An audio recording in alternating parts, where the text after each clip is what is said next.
silencieuse aussi. Sauf que la clim ça fait un bruit monstrueux, donc je n'ai pas tourné. Mais me voici pour une vidéo dont je suis très contente de faire. Et si tu as vu ma dernière vidéo concernant les livres, tu vas comprendre davantage pourquoi je te dis bienvenue dans votre bibliothèque de minuit. Dans votre bibliothèque de minuit. Bibliothèque de minuit. D'ailleurs, merci pour tous les retours que j'ai pu avoir ces derniers temps sur mes vidéos, ça me fait trop plaisir. Alors, pour te donner le contexte, si tu n'as pas vu la dernière vidéo, il s'agit de l'histoire d'une femme qui... alors, calmez-vous, c'est pas pour... Voilà. Mais l'histoire de ça, c'est une femme qui fait une tentative de suicide et du coup elle se retrouve coincée dans ce qu'on appelle la bibliothèque de minuit. On va juste retenir le fait que vous êtes dans votre bibliothèque de minuit et qu'il s'agit d'un endroit coincé entre la vie et la mort, où le temps s'arrête et où vous remettez en question votre vie, vos choix, si vous avez des regrets, et quelles auraient pu être les vies parallèles que vous auriez pu avoir si vous en aviez décidé autrement. Du coup, je voulais voir avec toi aujourd'hui si tu avais des regrets dans la vie et comment on pouvait, entre guillemets, changer ça et te faire voir peut-être les choses différemment. Du coup, je prends mon petit cahier et je t'écoute. Ça peut être des choses très lambda, je suis dégueulasse, des choses très lambda comme regret. Je sais pas, peut-être que t'aurais dû prendre un café ce matin, tu vois, tu le regrettes. Je t'écoute. Alors, première chose.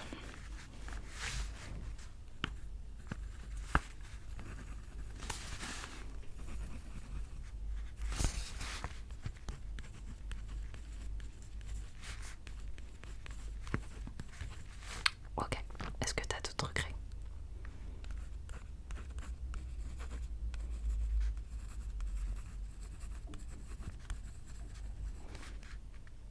Encore.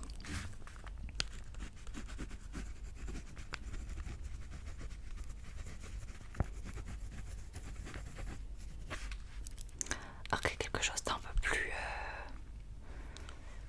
plus profond. Vraiment, t'as envie de faire ça, mais t'oses pas peut-être, ou il y a quelque chose qui t'en empêche.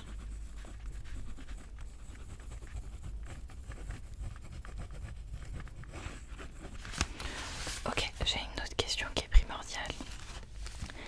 Est-ce que tout ce que tu es en train de me dire actuellement c'est des regrets ou est-ce que c'est des remords? Parce qu'il y a une grande différence, je trouve, entre avoir des regrets et avoir des remords. Est-ce que c'est quelque chose que tu as fait et que tu n'aurais pas dû faire avec du recul, ou est-ce que c'est quelque chose que tu n'as pas fait? Et dans ce cas, si c'est quelque chose que tu n'as pas fait, qu'est-ce qui t'empêche de le faire?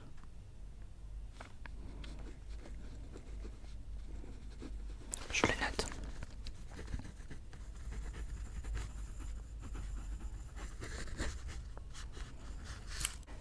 Ok, maintenant je vais parler de moi et tu me dis ce que t'en penses, ok? Je vais prendre un petit déclencheur en même temps parce que ça reste de l'ASMR qu'on fait ici aussi. Je pense que je ne regrette absolument rien dans ma vie, hormis des choses que je n'ai pas pu faire et que je ne pourrai jamais changer. Je pense qu'il y a rien de plus dur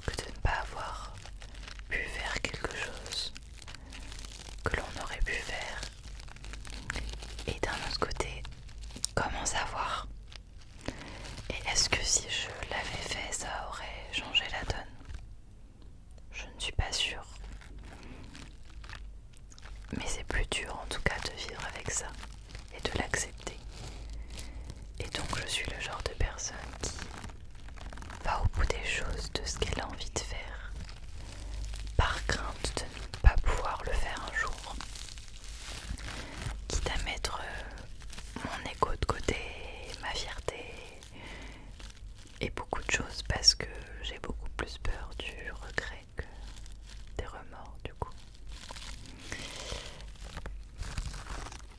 Mais sinon je n'ai aucun regret sur des choses assez lambda qui en vrai ne valent pas tant. Et je pense que tous les choix que j'ai pu prendre, bons ou mauvais, m'amènent à qui je suis. Et du coup j'en suis trop contente, tu vois. Mais des trucs aussi simplistes que... Enfin gros et simplistes aussi, mais... Est-ce que si j'avais continué mes études de psychologue, je serais donc psychologue aujourd'hui? Est-ce que c'est quelque chose qui m'aurait plu d'être psychologue? Est-ce que si j'avais continué mes études de psychologue, je pense que si j'avais continué mes études de psy, j'aurais jamais eu l'occasion de commencer le monde du travail pour des choses de mission d'intérim et tout, mais qui apportent beaucoup en connaissances et en apprentissage. Je pense que j'aurais pu ne pas autant voyager comme je l'aurais voulu, et je serais peut-être probablement jamais allée en Thaïlande d'ailleurs.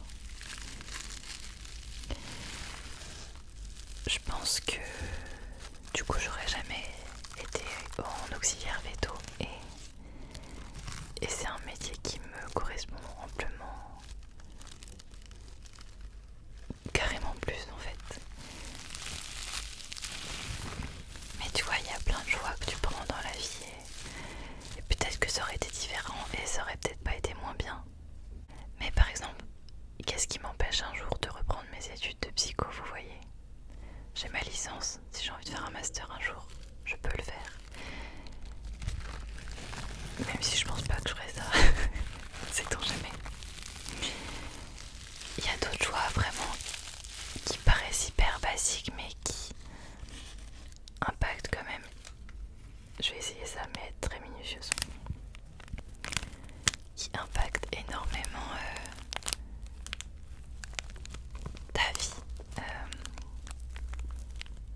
Exemple, et je pense que c'est vachement relié, mais je pense que si j'avais pas pris des lapins, mais que j'avais pris un furet parce que je voulais un furet de base,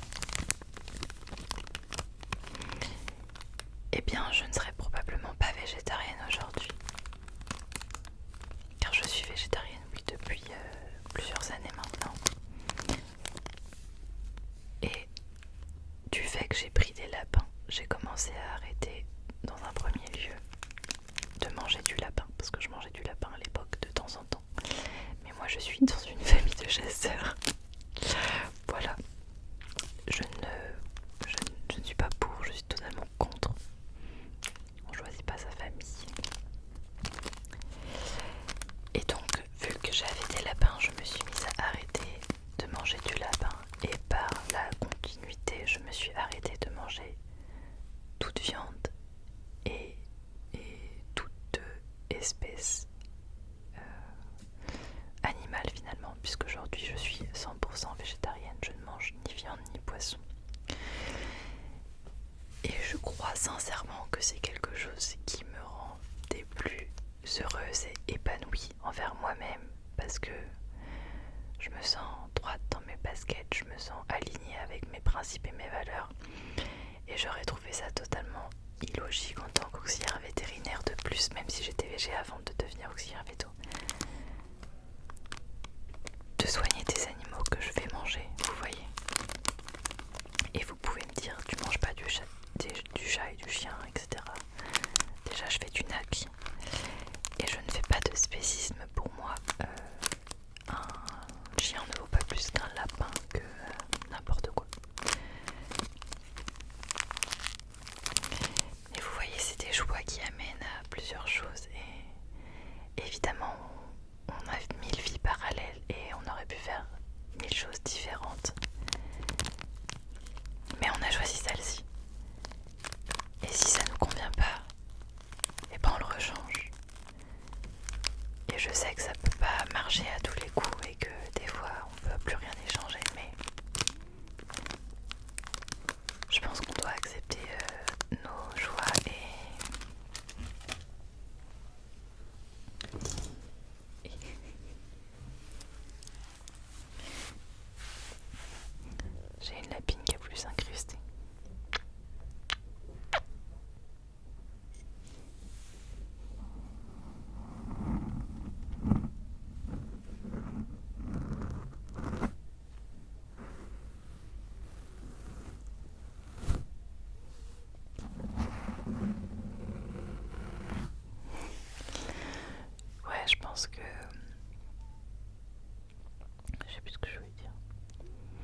et si on n'aime pas la personne qui on est, là on change les choses pour être la personne qu'on veut être. Trop belle.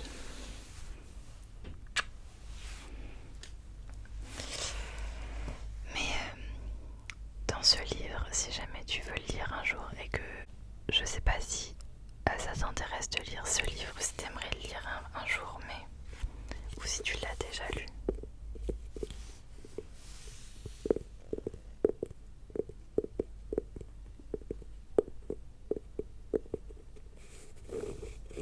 Mais en tout cas moi, comment j'ai perçu l'histoire, c'est... Je pense que ce livre ne parle pas seulement de l'impact de nos choix sur notre propre vie, avec nos regrets et toutes les vies parallèles qu'on aurait pu avoir, mais aussi l'impact de nos choix sur... et principalement je trouve sur aussi la vie des autres. Je sais qu'il y a quelque chose, et je suis aussi d'accord avec ça, qui dit que faut vivre pour soi. Et comme là, tu vois, ne regrette pas si tu as envie de faire quelque chose, t'empêche pas de le faire par rapport à certains. Mais il faut prendre en considération que nos choix impactent la vie des autres aussi principalement. Et je trouve que c'est ce qui ressort de ce livre aussi majoritairement.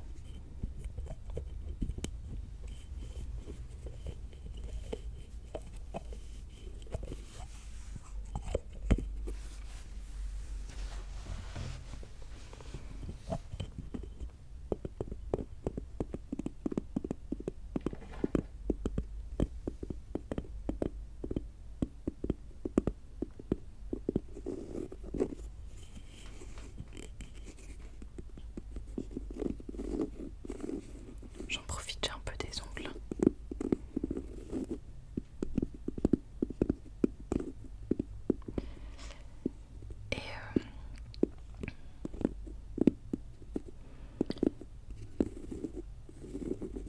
Et du coup, je voulais parler de ça parce que ça reste quand même un livre aussi sur le suicide. Et j'ai fait un petit texte par rapport à ça que je vais te lire parce que je suis un peu poétesse finalement. Mais je trouve ça important d'en parler et j'aimerais également que tu me dises si un jour, parce que j'essaye justement de faire de plus en plus des sujets un peu profonds, si un jour t'aimerais que j'aborde par exemple le thème du suicide qui est un sacré sujet, mais pourquoi pas. J'attends son avis. Et donc j'ai écrit un petit texte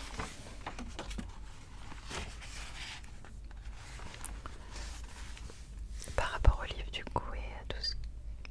Bref, ça dit: est-ce que vous avez pu voir votre propre bibliothèque de minuit? Avez-vous eu l'opportunité de traverser une éternité de possibilités pour au final choisir celle sans issue?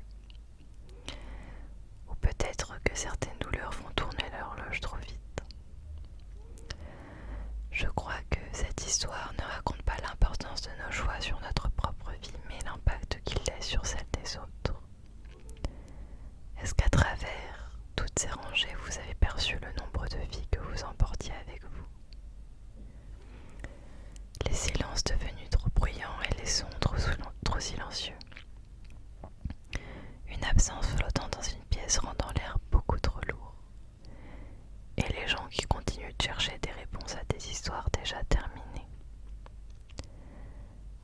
Avez-vous pensé à cette partie de moi, de nous, quelque part coincée dans votre bibliothèque, à chercher obstinément dans quel livre j'aurais pu vous faire rester?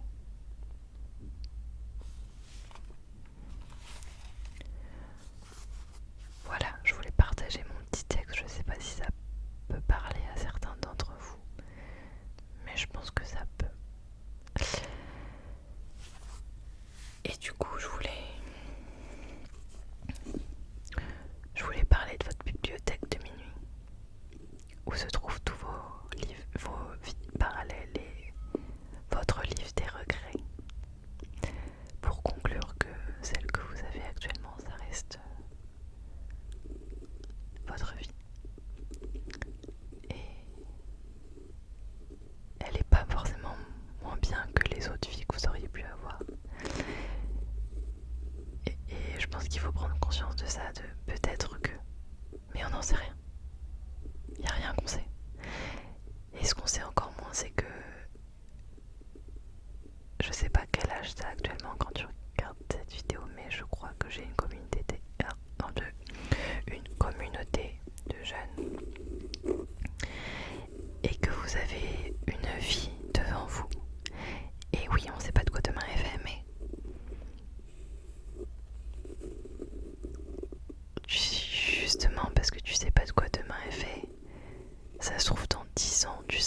des fois c'est une phrase qu'il faut entendre.